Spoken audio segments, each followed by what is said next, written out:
Welcome to the APLGame.com.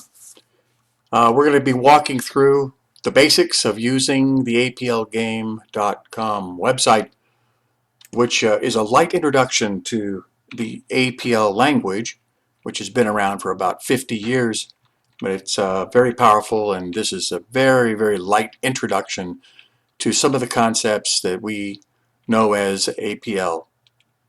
I will type in APLGame.com and arrive at the game site. To log in, I simply click the log on button up here, and that opens a session and lets me in. Now this is a multi-user environment, so multiple players can play across the city, across the country, across the world. Okay, when I arrive at the home page of the APL game, I see some light instructions that kind of give the basic rules, and let's just walk through this. So first of all, let's just talk about the rules. This is a two-player game, so there's a player A and a player B, and they alternate and they take turns. And they manipulate the data objects using these tools, and as they earn points, which are the green pluses, they work their way up toward 12.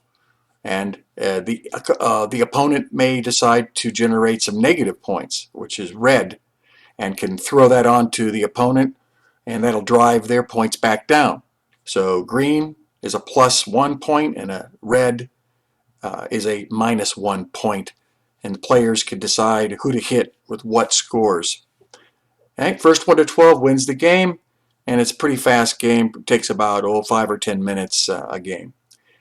Now let's talk about the general play here.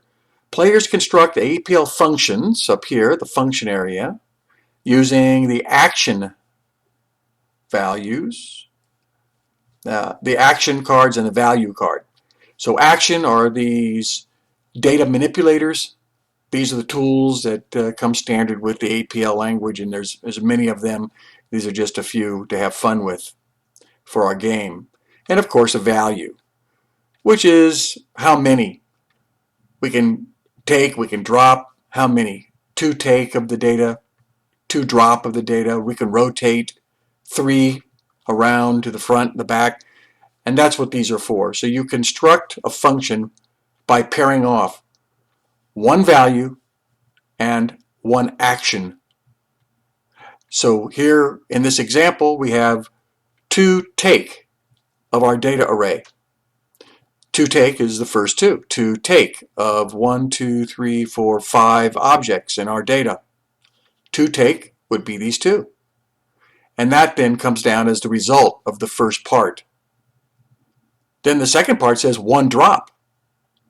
So we're dropping 1 item off our data, and that goes to the trash can over here, recycled, leaving a positive green. That's 1 point. So player A could hit the score button and add that point to their score. And that would give them 3 points here in this example.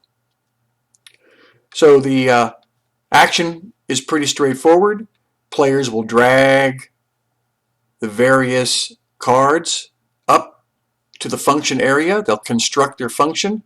They click here on the execute function button, and that'll execute the function on the data, and they can see the result. And they can try different things. They can mix and match. They could just try a couple, hit execute the function, look at the result, try a couple more. It's a great way to learn some of the basics of APL and have some fun. And when they're ready and they have the final data construct that they want, then they can apply it to their score. If they're a player B, obviously they'd click the B score. Player A would click A.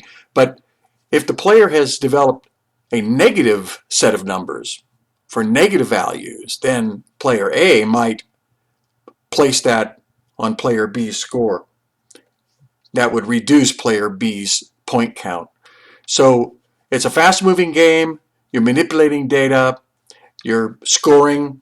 You can add positive numbers, greens, to your score. You can add negative reds to the opponent's score, pushing them back down.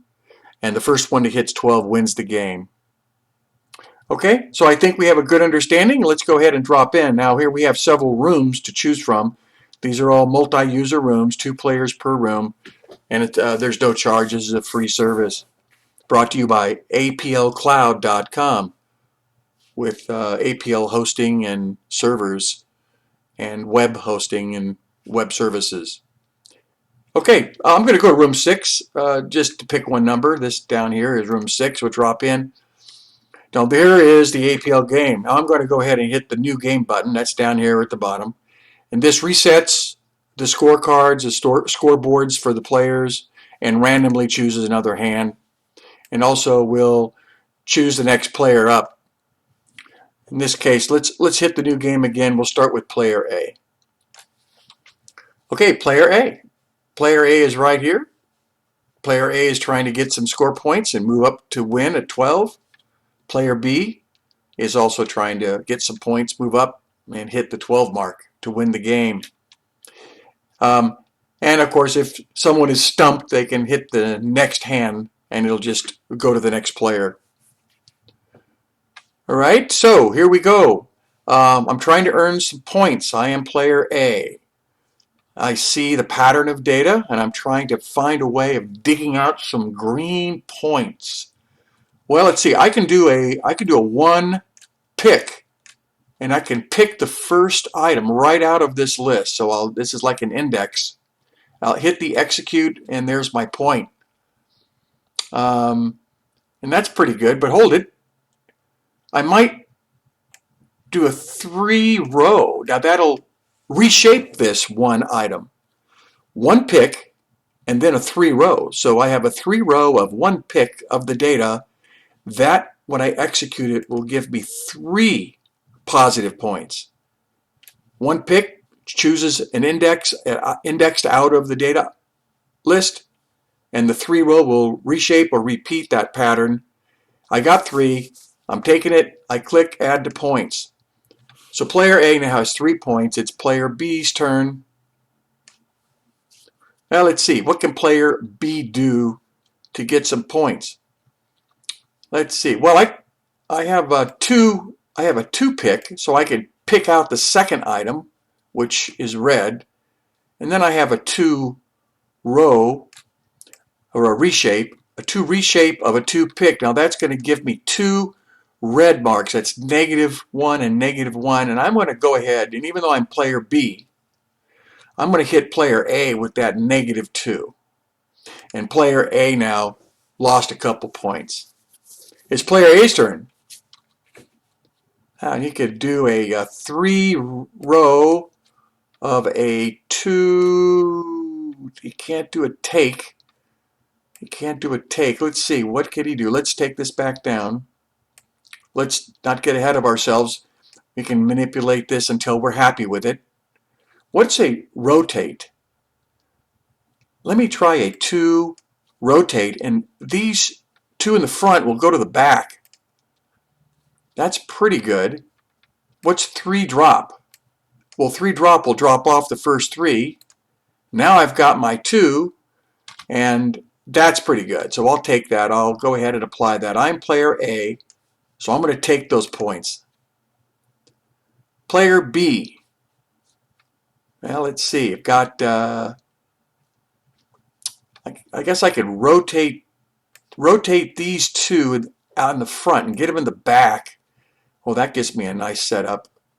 And I can do a 3-row, and I can reshape. So even though it's 5 items, I only ask for 3, so reshape will just take the first 3. And that's my answer. Player B takes it, and player B now has 3 points. And the game goes on. So as you play the game and as you learn the APL symbols and what functions they perform to the data, then you'll get better at it, and you'll be able to craft some interesting functions and manipulate the data and win the game. Now, we have different game rooms. I'm going to go back to the home room, which is just a landing page. So join the fun. Join aplgame.com and log in, and then you can choose a room, and you and your friend can play. It is multi